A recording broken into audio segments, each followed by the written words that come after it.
guys, I'm Chef James with Palace Cafe, Prairie Fire Pie, and Kitchen 27 at the Philbrook Museum of Art. Today I'm going to be making roast chicken with my good friend, Matt Sanders from Vintage Wine Bar. Thank you for having me. I'm going to attempt to be his sous chef as well as pair the wines with the roasted chicken today. Get your notepad out, get your oven on 350, and get ready to cook with us. And get ready to drink with us. Why I chose the wine that I chose today is that most roasted chicken can be like a typical like Chardonnay or a red Burgundy, which is Pinot Noir. You can do a Côte d'Aron, you can do Pinot Gris, but I wanted to do something a little bit different because that's the way I always operate. And so I chose this great varietal called Garganega, which is indigenous to like the Veneto region of Italy, which is super northeastern. And it kind of plays a lot like Chardonnay, so it has a little bit of richness to it, but it also goes really well with roasted chicken. I look for that acidity in the back corners of my tongue and that salivation, because that makes every bite that you take like the first bite. Yeah, cheers. Cheers. All right, let's get some stuff out of the fridge. I've had it in the fridge overnight to get it to dry out. Okay. If the skin's dry, you're gonna have a lot easier time getting the skin to crisp up. Okay.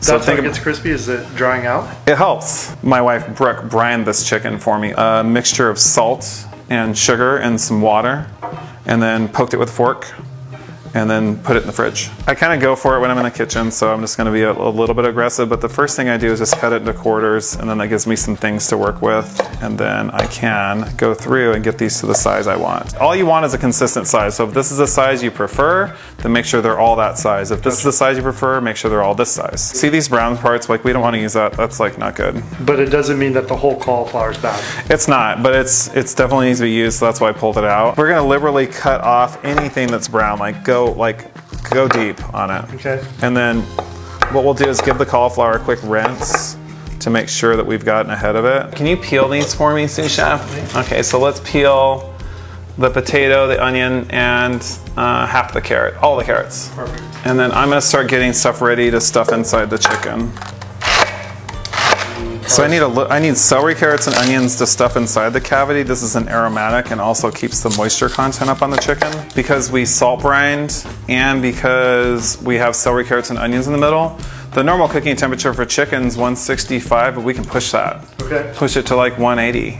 The blood bone factor is semi-eliminated by salt brining it, but then also like that 180, 185 gets it to where there's no blood coming out of the bone. Because that, even though the meat's fully cooked, right, if people see blood in the chicken, yeah, they're it's out. Like, yeah, I'm out, I'm done. Who is this? So this is my celery, carrot, onion mix that's gonna go inside the chicken. So like the uglier of the rosemary, right, I'm just gonna throw that in the middle, and then like the pretty ones we'll set aside. Here's my chicken. It's been drying overnight in the fridge. I'm just gonna get him on the cutting, well, I'll leave him on the pan just in case he drips a little bit. And, oh, here. And so this is my mirepoix that's gonna be going inside the chicken. We've got the rosemary, the parsley, all that stuff. And I'm just gonna sprinkle some chef seasoning on this, and that'll keep the chicken nice and, dare I say, moist. I'm actually gonna use my rotisserie. Like, nobody has a rotisserie in their oven, but I do, but I think it's cool. But if you were to cook the chicken at home, you would just kind of pour the remainder of your mirepoix on the pan, or your roasted root vegetables, and then just set that right on top. So I'm just tucking the wings behind like this. The trick is like to put a piece of string here to hold it tight, and then put a piece of string here to hold it tight that way. I like to cut pretty far up the leg, actually. That last cut wasn't as high up the leg as I wanted. And what's this for? So all of the tendons and gross stuff in a chicken leg kind of hangs out right here. Okay. So this isn't even good to eat anyway. And then as it cooks, it'll shrink down. You can see all that sinew and stuff in there. Yeah, sure. And then this is like the good part. Right. Another thing I like to do before it goes in is I like to kind of cut right there and there, because this part is the hardest part to cook. So it takes the longest to cook right there. And then I also cut right here, because that takes a long time to cook too. So instead of doing the string, I'm just gonna tuck it underneath the skin like this. This is super cool. I've never seen this before. For the kids in the back row. You can do it again. So you cut like this. So this is one way to do it, where you tuck it like that. If you don't have string, if you did have string, you can do it like this. So I'm just kind of tucking this lemon under the chicken breast. I'm also going to put butter underneath here too. You want more butter, correct? Just about that much more. Okay. So I'm tucking that in there. So this side's good. It's got lemon, it's got butter, and it's got some rosemary. So the last thing I'm going to do is, if you can pour some salt on my hands, you can also season it while I move it around too. So I'm just going to kind of rub that all over. I'm going to pour it around. And yeah, I mean, it looks like a lot of salt, but most of it just kind of drips right back off. So, and this is chef seasoning, so it has 5 different spices: celery salt, onion powder, garlic powder, black pepper, white pepper, and kosher salt. Oh, let's put some oil on it. Rub all the oil in. Once we get our vegetables going, Matt, we'll just throw them on the pan down there. Okay. You cut at an angle, then you turn it.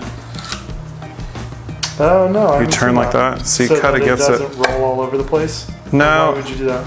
It's for sizing. So see, as the carrot gets bigger, you just kind of cut your angle a little bit less that way.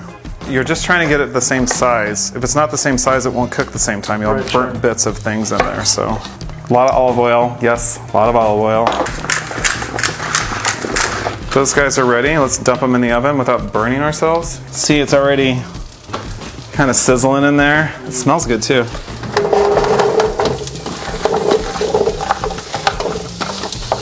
You guys would just cook the chicken right on top of this, but I'm just gonna do this.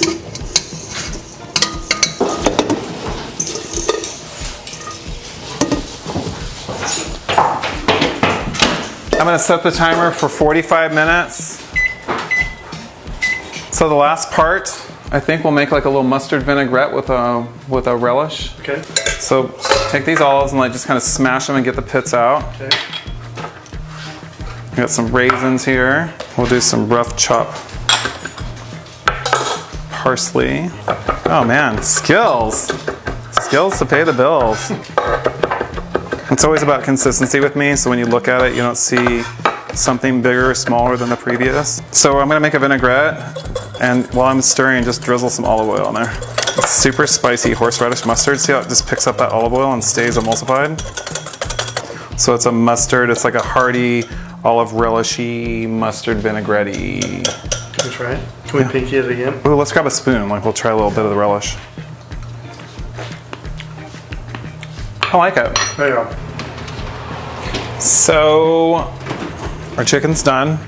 I took it off the rotisserie and placed it on the vegetables just so you guys can get a shot as to what you're going to be getting into. I'm going to take this aside just by kitchen forking it over to my holder pan. Let's talk about the veg. So what I found out is about halfway through the process, the veg, there was just too much moisture from all the cauliflower and the broccoli and the drippings from the chicken. So I made the decision to pull the veg out, set it aside, finish cooking the chicken, then I put this back in a 450-degree oven, just kind of kept stirring it for an additional 20 minutes. Okay. If we would have left it on top of the chicken, they would have just kind of steamed and became mushy. Okay. And they wouldn't have had this color that we're looking at. And you can still see the root vegetables are suffering. They still have, they'll have great flavor, but I really want them all to be like that one.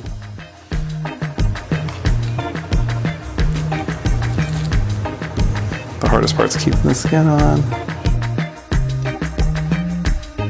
Thanks for cooking chicken with us. And thanks for drinking wine with us.